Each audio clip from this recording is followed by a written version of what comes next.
Good afternoon, everyone. My name is Tanya Miller Hall. I am the Senior Advisor for Arts and Culture for the Mayor's Office. My role is really to serve as an advocate for all things creative and artists. I'm also the creative director for this newly designed artscape.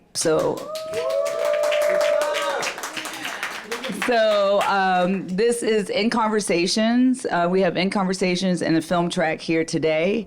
A few months ago, I sort of envisioned this idea of sort of a mashup of various disciplines. So today we have science and dance, and sort of talking about gravity and how dance defies gravity. I know Andrew told me not to say that. No, I haven't called you yet, Andrew. I'm taking my moment, 30 seconds. But really a mashup of disciplines. So we have some aerospace engineers here. We have some NASA scientists.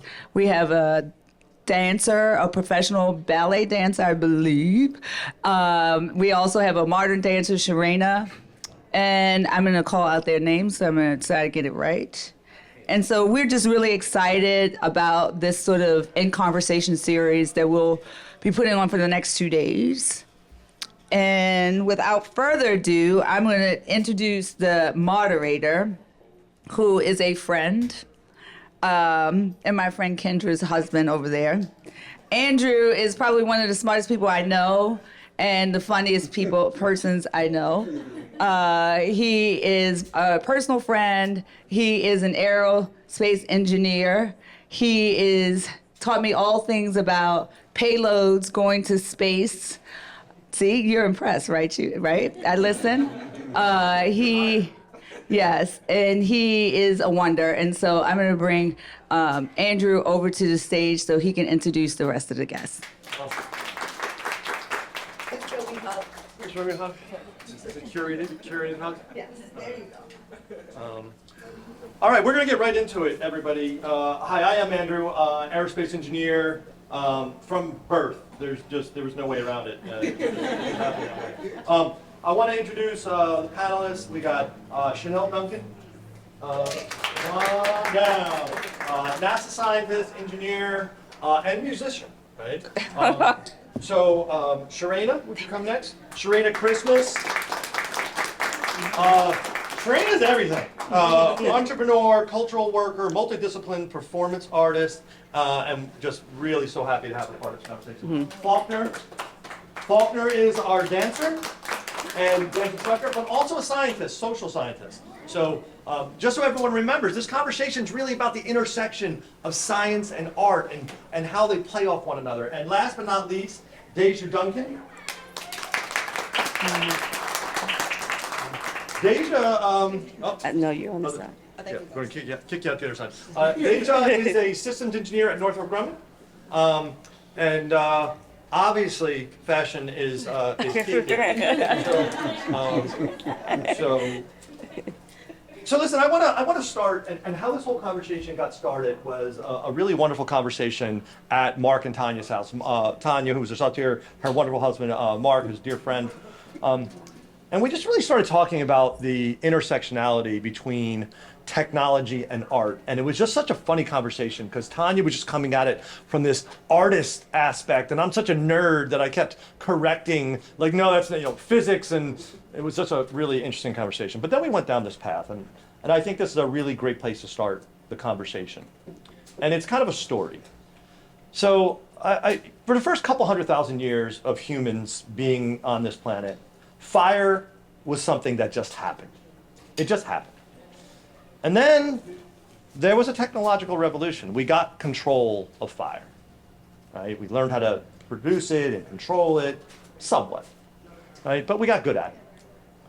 And now I really want you to think for a second. You've got early humans sitting around a fire. And what happens? Language. Okay, what happens from language? We start telling stories. Somebody's got to talk about how big the fish was that caught the day before and so on and so forth, right?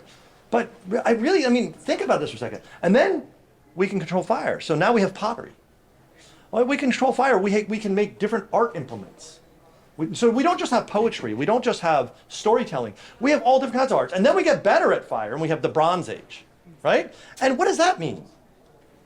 And then we have the Iron Age, right? And we really start thinking about how humans start using these implements created by technology and producing art. And then art starts feeding back into the technology loop about how we use these implements better and different. And then all of a sudden we have industrial design, right? And boom, boom, boom, but it's kind of incredible. But it started with the technological innovation. So keeping it short here, or trying. Then we got control of pressure, steam engine, industrial revolution. Then we got control of electricity, right? Where did that take us? Then we got control of information, the information age. What did that do? Well, now here we are today. In my world, we treat gravity as a variable. We don't treat it as a constant because we go to orbit and we produce things in microgravity. That's what my company does, right? And then what does that mean for art? And that's how this conversation got started. So now we have these wonderful people that are not only scientists, but artists, right? So I want to thank a few people. We already thanked Tanya. Nikki Powell is around here someplace. Did a great job organizing this whole conversation. And then LaTanya is also here. So, okay, in true Baltimore style, this is Artscape. We're here to create. This conversation is curated, but we're going to do a lot of riffing. This is freeform jazz up here. And oh, by the way, in true Baltimore fashion, you're all part of the curation process. So I expect questions, I expect tough questions as we move through this. We are going to do this together. And that's the really important thing. All right, so let's take it here. I asked each one of the panelists to give a quick introduction and kind of what this conversation means to them. So, Chanel? So hi, everyone. I'm Chanel, and I'm honored to be here today. So just one correction, I am not a scientist. I am an engineer, aerospace engineer as well. Unlike Andrew, was not born into this. My dream was to be a dancer in New York, but I wasn't flexible enough, so I had to change trajectory, and I didn't change that trajectory until I got into college. And I decided, what did I want to do? I wanted to invent. I knew I liked to invent things, and that's what drew me to NASA. That's what drew me to getting my degree into aerospace engineer.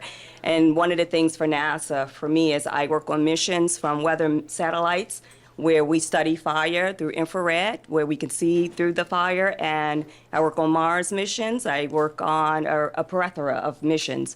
And that's where my passion is. But my passion is I grew up in Baltimore. I am a product of Baltimore City Schools. So eventually I want to give back. And that's my daughter on the end right there also. So thank you. Great. Sharena? Yes. Hi, everyone. I'm Sharena Ashanti Christmas. I am originally from New York, but I've been in Baltimore for over 20 years. I'm a cultural worker. I founded Muse 360, which radically develops youth in creative arts. But why I'm here, I grew up as a dancer. I went to Dance Theater Harlem my entire life. I was actually just talking to Faulkner about how Arthur Mitchell, God rest his soul, didn't even have us doing anything but ballet, and I did it for 16 years. And I came to Baltimore to go to Morgan. Crazy enough, I studied finance. Didn't like doing that, and then I started my ballet school, Rainfall Dance Studio. And my ballet school was 19 years old when I sunsetted in 2022. We used to be at UB Blake Center. Now I am a cultural worker still, running Muse 360, working with artists of all backgrounds and ages. And I have been thinking a lot about science, not necessarily science and dance, but science and movement. There's a project that I didn't probably tell Andrew, but working with Zuckerman Brain Institute at Columbia University, they're looking at movement and memory. And so when I think about my body as in surveillance, the Black body, thinking about resistance, thinking about memory, how our bodies as dancers hold memory, that's kind of how I think about science in dance. And then thinking also about the physics and the gravity and all of that would be really cool to learn about. So I'm just really excited to be here. So thank you. Thank you. I'm Faulkner. A little bit about me. I've danced professionally. I graduated from School of Pennsylvania Ballet on full scholarship in Philadelphia. I've danced with Brandywine Ballet. I've danced with Olney Ballet, Ballet New Jersey, Ballet Theater of Maryland. And I currently dance professionally, choreograph, and teach with Diffusion Dance Company. In addition to my work within dance, I have my master's in social work from Morgan State University, and I completed my advanced clinical training with Johns Hopkins. And so what I like to do is set up that intersection of art and social sciences, because ultimately I believe art is a vehicle for human dialogue and relationship. I think the art serves the people, not the other way around. And so with that, I like to go and see how can technology really serve as a container for that dialogue, because we've seen initially stages where technology that I think we take for granted, right? We have lighting, we have sound, that's evolved. The new container maybe that we see most often is YouTube and TikTok. And so the question becomes, well, what is that next container going to be? And I hope that maybe through this conversation today, we come to a greater clarity on how that may evolve. Hi everyone, my name is Deja Duncan. As Andrew said, I am a assistant engineering manager at Northrop Grumman. Sorry. Oh, I'm a little short. I got my undergrad degree at University of Maryland in bioengineering. From there, I ended up working in systems and aerospace engineering at Northrop Grumman, and I just this past Monday graduated with my master's in engineering from Hopkins. So how does my intersections of dance and science relate to kind of what I do now? I grew up doing what I would term competitive dance. So we competed in lyrical, hip hop, jazz. I'm now a dance coach at a center in Baltimore County. Along with that, I also tutor high school students. All of this is after my day job in science and math. And so I never wanted to let go of dance. It was something that I loved doing. It was a great outlet for me in school. So I danced throughout college, and then more recently I started coaching dance as well and tutoring Baltimore City youth in different scientifics, math. They kind of got me doing anything they need help with, but the main subjects are science and math. And so I kind of found a way to kind of keep my foot in the door with having that artistic and creative outlet with my current day job, and still being able to give back to the youth. Awesome. Now you know why this panel came together. And as the only non-artist, and I have negative art talent. Right. Let's. I really want to bring the conversation back to this intersection of technology and art, and really the feedback loop, because one feeds the other. And Deja, you just said it yourself, how here you are, you got your day job, but then you're feeding others, and you got to figure eventually they're going to start feeding you back, right? So we see this feedback loop all the time, but let's really bring it back to the conversation at hand. So Chanel, engineer. I always consider engineers a little bit of scientists, but maybe that's just me. Musician, dancer. Talk about, man, that's. There's not a lot of engineers that say, oh, I started out as a dancer, right? That is really interesting. That is the pure intersection. And then just another part, just to give you a little bit more to riff on, when Chanel and I had our first conversation, she talked about music in particular helping you really get back to your engineering, right? The music itself is enhancing the engineering that you're doing. Yes. So there's a lot there, but try to unpack that for the audience, because I think it's interesting. So I was talking to Andrew because I still do a lot of studying. Education is important to me, so I'm always learning new things, right? Different things. And my daughter used to listen to music all the time, study, and then I just went back to do my PMP, and I just I'll be 53 this year, and my brain doesn't work the same. I don't have that capacity to sit there for an hour and study. So I said, what helps you? And she said, classical music. So that's what I started doing, and not just when I was studying, even when I'm working, when I'm thinking about things, I have to report on my missions that I'm managing. So that classical music kind of plays a role into that. And then if you think about NASA, right, as a whole, what we do, we're always focusing on motion, and how motion plays into that is the satellites. They have to orbit the Earth. It goes into a motion, right? If you're having a LEO mission, that's low Earth observatory, or your GEO, right? So there's motion that we have to think about when we're launching satellites. They have to go on a certain trajectory. That also plays a role into your astronauts. If you think about the training that the astronauts have to go through, it's about motion and surviving in microgravity. And we know that the astronauts that just came down, that was in space for an hour, they had a lot of that takes a lot on your body, right? Just understanding how to relax your body and not be tense and not be stressed, because that's critical to the work that you're doing. So when I think about when we started having this discussion and I saw the topic, I'm like, how is these two related? I couldn't really think about that. But I thought about it in a sense of we're dealing with motion every day because it's just about body control and being light on your feet.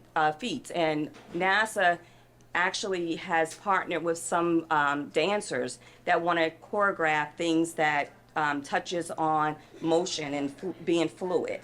So they actually did some work at Goddard Space Flight Center. That's where I spent most of my career. I was there for over 25 years. So they worked on missions. They kind of studied just wind movement on some of the weather satellites and how the wind, and kind of imitate how the wind flows and the gravity of your body. So it's very close related, even though we don't think in those terms. And that artistic part is what draw me to science, what draw me to engineering. And I think that's where my passion came from, because my first passion was dance. But then when that wasn't reality for me any longer, growing up, I said, what else can still be impactful to the community? And just like we're touched by music and we're touched by sound, when you watch a launch, you're touched because you're amazed of the things that you're going to get back. A lot of the Earth Observatory that we build just is showing our natural phenomena. That's how we know if it's going to be a tornado or if it's going to be a volcano. These satellites is what gives you that science. So it impacts our everyday world. So I think that's where the connection kind of came forefront to me, to understand it does have that connection. And I would like for us, not just at this conversation, but beyond this conversation, bring that full force together, because I have a nonprofit with my daughter and my son, who's a software engineer. We talk about giving back to the community and teaching young kids how to pull this together. Thank you.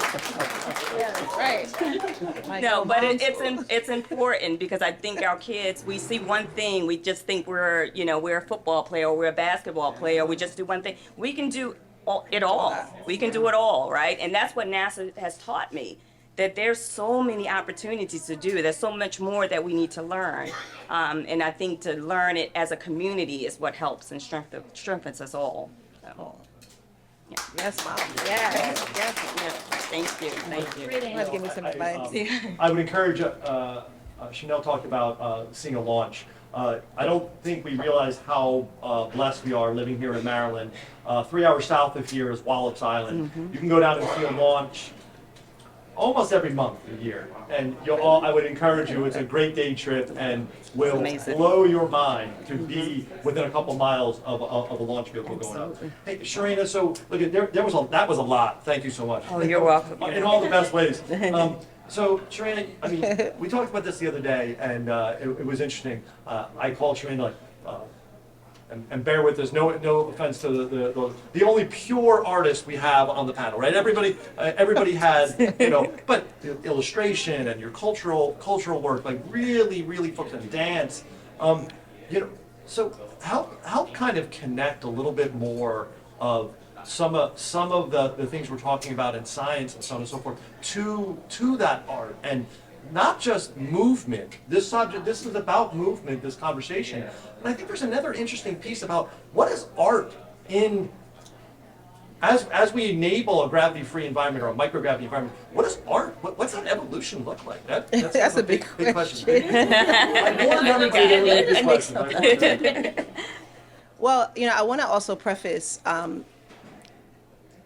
my study and how I came to do the work that I'm doing is due in part to Dr. Pearl Primus, who was an anthropologist, and also Catherine Dunham. The anthropology piece, I thought I was going to go back to study anthropology. I said, no, it's okay. But when I think about the science of that, right, like why were these dancers going to use this degree of anthropology to study the movement of our people? And it's really important, of course I can talk about the evolution, but I want to also talk about how some of these institutions and some of these systems have not really provided that space for somebody like myself to think about that. But the folks that did, even I would say Arthur Mitchell and Alvin Ailey, right? Thinking about the ways in which they set us up. So I do want to preface and acknowledge Dr. Pearl Primus, who got her PhD in the late 40s. ended up studying in the Deep South, created her own technique, right? And again, it's the study of our people, it's the study of how our bodies move. So that heavily influenced my choreography. That heavily, more importantly, influenced how I take care of my community and how I take care of my young people. And so, just like what Chanel said, excuse me, we can do anything. We can do all of these things. It's really important as we're thinking about the legacy, because even in terms of evolution, when I think about even my own work as a dancer, you know, I did not want to dance in New York. My mother was very strict. She's a sweet grandmother now. But They always so, you know, me rebelling, going to Morgan State, I actually told them, and I'll tell you, I actually started studying civil engineering first. Civic engineering, and I really shouldn't have done that. But then I ended up in finance, right? So, but what really set things apart for me was when I was graduating and I had a lot of internships, you know, I was on the business track, but when I told them that I was a ballet dancer, something went off. And I realized that all of those interconnectedness, right, like that intersectionality of the way that I think about work, right? Even when I teach ballet, I say it's not just a discipline of the body, it's a discipline of the mind.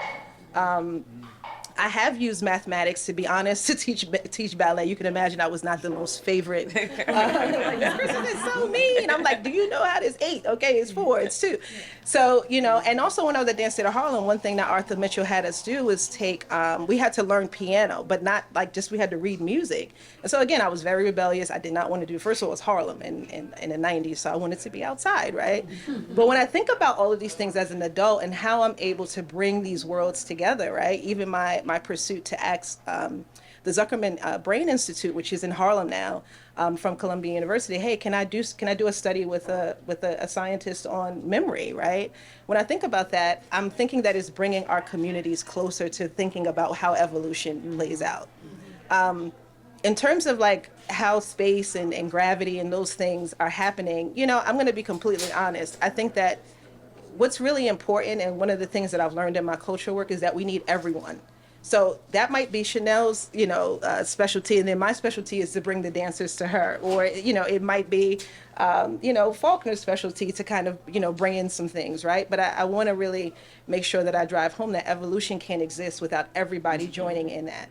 And so I think that what I try to do with, what I do with my work is I break down the class of that. Like, what is the class structure that is created within science? What is the class structure that's created within thinking of, I would love to go to space, right? But where do I start? I'm not sure, right? So I think it's a matter of bringing these worlds together, right? Thinking also about what ancestors, what folks have come before us, because there have been monuments and momentous occasions and studies in our field, right? And also in the science field, where we can look back to say, okay, what was pursued and what can we really like bring to the forefront now? So a lot of times, like I said, you know, when we think about like what our titles are, you know, right now we'll be going back and forth on this panel, like I'm a scientist, I'm a dancer, I'm a musician, right? But again, that's also evolution. That's also evolution, understanding that all of these things are interconnected. It's not just like where you go to school. It's not just your degrees, right? It's not just because I danced at a prestigious ballet school. It's me thinking about what studies I can put in place and how I can break that down, and then how can I share it with the community intergenerationally? How can I create a space, you know, and then kind of go from there. But evolution has always been, you know, maybe not necessarily in the scientific terms, but evolution has always been a part of our survival. So, you know, that's how I think about it. And if there is a way, you know, for space to make this world a better place, right? If there's a way to create, you know, just a better world, then, you know, that's something that I want to be a part of. But again, wanting to drive home that everyone has to be a part of these types of endeavors. It's not like, oh, I don't do this, I don't do. It's like, we need you, we need everyone. So that's kind of how I think about evolution. You know, in my other. You know, one of the things that we specifically talk about in my company is microgravity for the benefit of humanity, not microgravity for the benefit of the stock market or shareholders. Microgravity for the benefit of humanity, right? So Faulkner and Deja, I'm going to give you guys the same question because of your dance connection, and this is a pretty big question here. So, and it's the core subject, right? This is all about science and motion, right? And the connective tissue to humans, but you know, all right, so we're gonna have to think here a little bit, a lot. What does this, you know, what does dance look like as technology enables humans in microgravity. And, right, we've got to envision some world in the future where there's an art exposition in space, right? We've got to think this way, right? What does that look like? That's a crazy, crazy question. And I'm going to come back to the access thing afterwards. He wants the answer. But you know, I want you to just riff on that concept. It's a big, big concept, and we talked about it a little bit the other day. So sorry to stick you with the toughest question, but that's why I gave you a team. You know, this was something that we riffed on in the preparation for this, and I kind of rolled it around in my brain because I think that it raises the question of what is the purpose of the low Earth orbit, you know, going into a non-zero gravity situation, because I see art as fundamentally an expression of some kind of truth. You know, and so the thing is that, well, yes, I can stand in the middle of the highway, but is there a truth being expressed, or am I simply doing it because I can do it, right? And there's a difference between a should and a can. And so coming back, I will loop around that question of doing it in a zero gravity environment. It raises, well, what would I be doing maybe in a zero gravity environment? What truth could be expressed in that maybe cannot be expressed at least in the same way in a gravity environment? And so if I were to give a specific answer, I don't know. You know, it's like people floating from stage right to stage left. I told you to float faster. You know, but it does. I mean, I think it raises the question of, well, as we grow into a more lonely society, unfortunately, right? It's like that zero gravity environment does do a fairly accurate job of capturing that sense of disconnectedness and ambiguity, you know, social blur that maybe you can more readily tap into in that environment than you could in a terrestrial environment. I wasn't ready for that. This is what happens when you have a conversation without a safety. That was awesome. That was awesome. I think to piggyback off of what Faulkner said, it's just also the idea of being in zero gravity and microgravity with the sense of freedom, right? You're not bound by the gravity you have on Earth. So if you are a dancer, you have a background, or even just an instrument or something that you really love, when you're doing that thing, you feel free. You feel most connected with yourself and less worried about your environment, right? When you don't have the confines of your environment to control how you move, it opens up the fluidity of your movement, and you're able to be in a space where you can make choices, choreograph pieces, or dance in the way that you truly want to without having some, you know, a boundary. Love that. Yeah, that was a that was a great. Hey, so this is the last curated question, and then I would love the audience to jump in with some questions. And I'm gonna go back to a conversation I had with Sharena, and it was really interesting. Sharena and I were able to have a much more intimate conversation with just the two of us, where the other conversations getting everybody ready with, there were multiple people online. But Sharena talked about access, and you've mentioned it several times today. And I'll go back to a conversation I had curated with Mrs. Parlick, my wife, Kendra Parlick here, about the next industrial revolution happening in space. And it was about giving access. Like, how do we not repeat the mistakes of the previous industrial revolutions, the haves getting more and the have-nots getting less? How do we make this more accessible in the single most inaccessible environment we can possibly think of? Space, right? So, Sharena, I'm going to challenge you here, and I know you're going to challenge us. So I'd like to go. I'll keep quiet at this, but Sharena, Chanel, Faulkner, Deja, bring us home, and then we'd love to open it up. But really talk about access and how do we even manage access in this completely inaccessible environment? Well, first of all, I've never been to space, but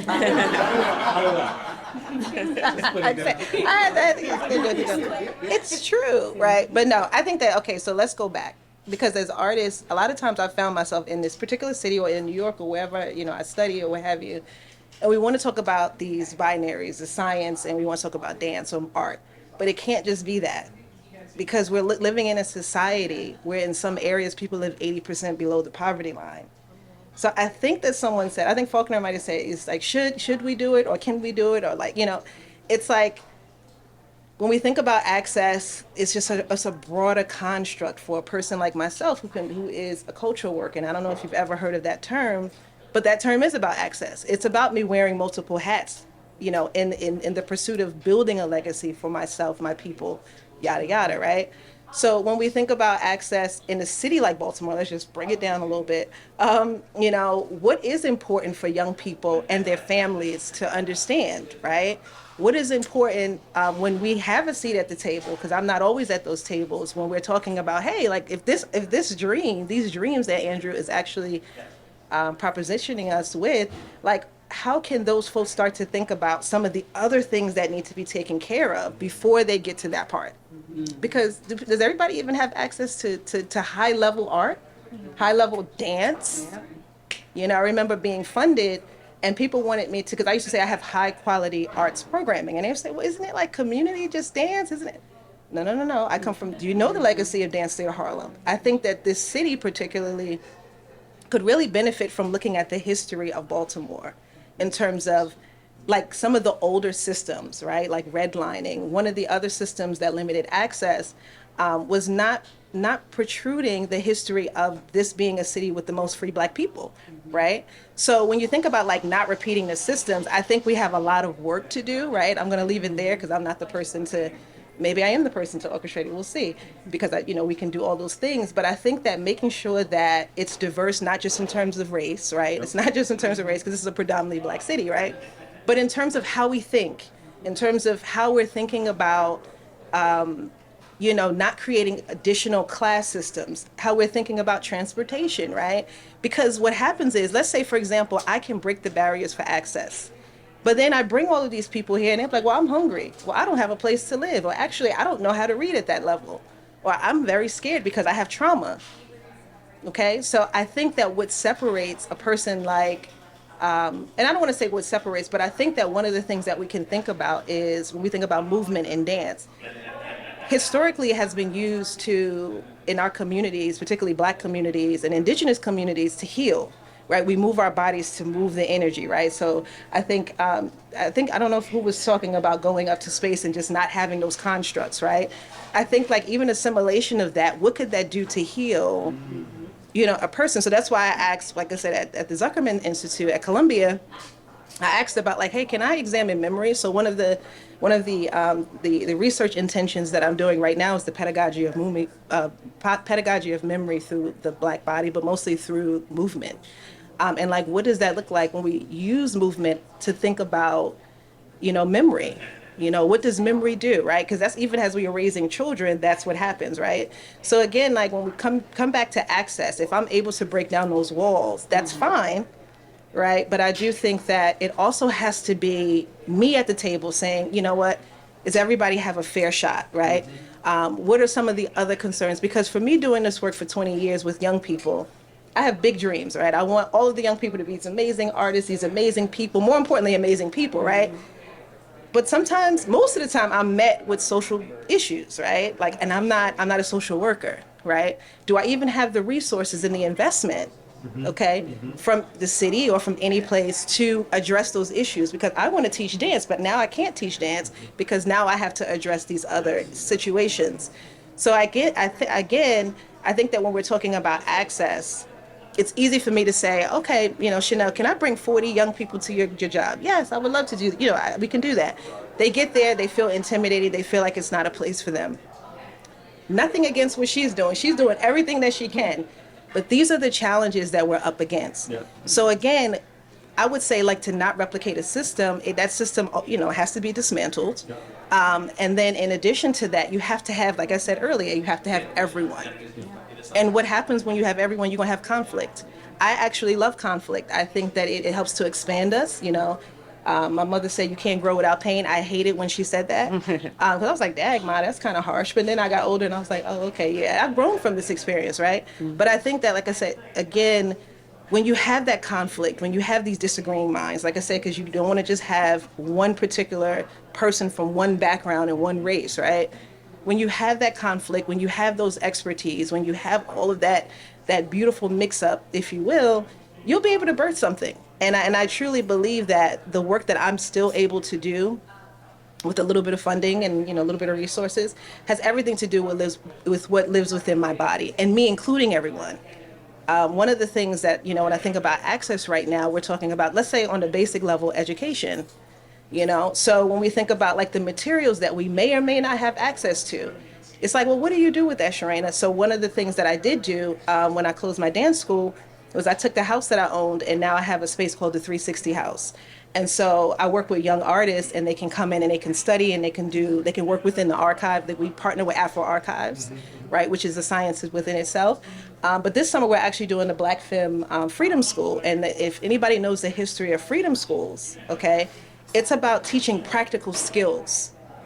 Okay, so those practical skills bring you towards survival, right? If you think about Octavia Butler's Parable of the Sower, things like that, extreme story, right? But is it that extreme? So again, like when we're talking about not replicating systems, we also have to think about what has come before us that we can then lean into and then be able to prosper, so that when that opportunity comes for us to go to space, which I want to be there, right?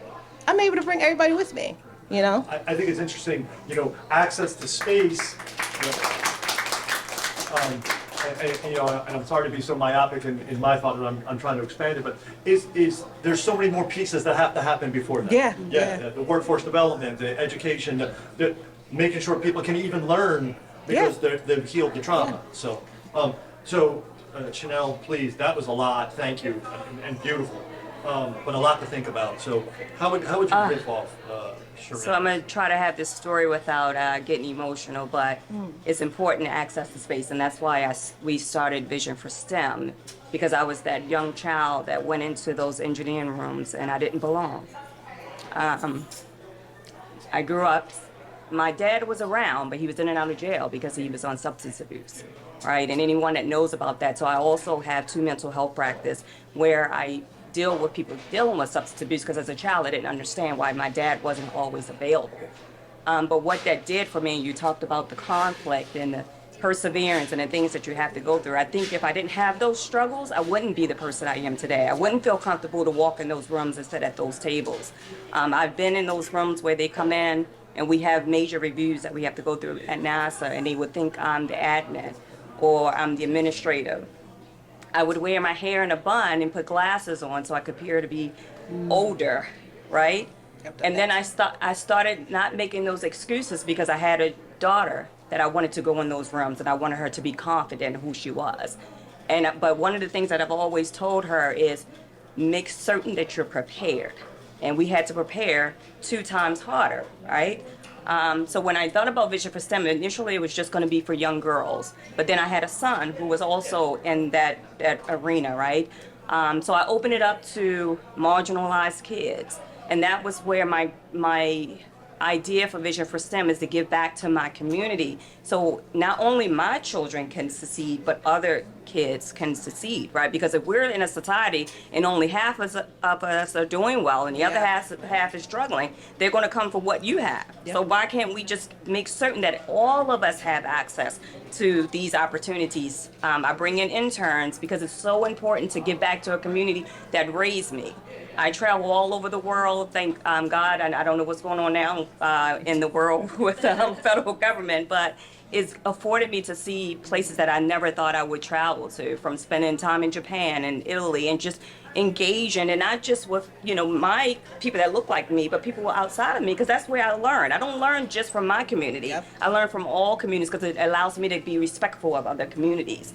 But we can do so much more together, and I think when I think about access is, I want more of our kids to have these opportunities, to see that there's so much out there that the world can offer you. We're doing this thing at NASA where it's called Access to Space, where before we would have federal governments only with certain organizations. But now we're opening it up to more companies like yourself, where we're giving those opportunities that our payloads launch on these spacecrafts. So when I think of access, it means open it up for everyone. Everyone has the same opportunities. We're on that same level playing field, and we can go as far as we want to, but you have to put in the work. It's going to be hard work. But access, to me, is eventually pulling together Baltimore City in a society where we can all just grow together and be on that same path, because it's so important. It's so important. It's what has helped me, and I was glad that I had a strong black mom that told me, dry your tears, go in the bathroom, get yourself together, get on your knees, say a prayer, and you go out there and do your job. And if I didn't have that, I don't know if I would be able to be a role model for my kids as well when they're going through those difficult times. I love the fact that both of you all just brought access, you know, my nerd mind thinking about access to space, but you both brought access back to the human element of how do we give the foundational access first, and then the rest happens. That's really great. Faulkner and then Deja bring us home. And then we'll open it up like, to wait, some what? questions. Yeah, I was like, oh my God, the microphone. You know, I think I'm struggling for words to an extent because it's like there's so many layers to it, right? We've originally come here with the question of, well, what does a dance performance look like in space? You know, and so we've moved from that to a question of, okay, well, what would art look like in space? To a question of, well, what does access to space look like? To a question that I think is maybe the most obvious to anyone when they sit and think about it. Well, do people have the ability to wake up and eat a breakfast? Because after all, if you don't have breakfast, you know, fun fact, you're not going to be at the highest acuity to think about these things, you know. And so the thing is that it's like asking, well, how do we build a skyscraper? You know what I mean by that? And I know that's a little bit of a not answer, but in coming back to the question of access, I think the short answer is break down as much boundary and friction as such exist, because in doing so, that's the only way that we're going to really realize a true potential for everyone to bring forth the best that they can, not just for themselves as individuals, but more importantly for society as a whole. Awesome. Awesome. Very, very Deja? Thank you. I'd first like to say that I wouldn't have had access if it wasn't for people that come before me. My mom is an engineer, my aunt is an engineer. I did not want to be an engineer. I kind of somehow fell into that. But I think one important thing about access is realizing that if you don't have a seat at the table, it's okay to build your own. And that might not be a literal table, obviously, but just knowing that someone tells you no, and then that one tells you no, there's someone out there, whether you hear a million no's, someone's going to give you a yes, right? And I think that with that comes with exposing people to the fact that there's a lot of different avenues to reach one goal, right? There's a lot of different avenues to reach dancing in space, but you don't have to take the same route that the other person takes, and you don't have to have the exact same path. But as long as you're exposed to the idea and you're exposed to the people who look like you, who've have done it before and know that it's possible, you're already increasing your potential and your ability to do something by tenfold. And so I just think that the most important thing, and that's something why I continue to coach, I continue to tutor, is having people, youth, but specifically people that look like me or felt like, I don't know if I can really do that, be that representation to know that there is someone who's come from where you've come from or gone to the same school or different things like that, who has done these things. And you might not want to be a scientist, an engineer, a dancer, you may want to be a flute player, but just know that that is possible, and you don't have to be confined by what you think are your limitations or what limitations other people have put onto you. Yeah.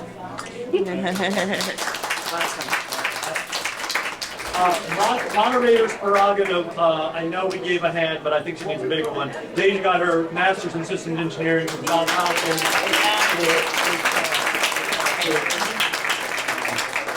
Hey, I just want to thank this panel. This was ridiculously, so much better than I possibly imagined it to be, and it's because of you all. And thank you so much for the education and the opportunity to get to know you all. So, and thanks everyone. Thank you. Thank you, guys.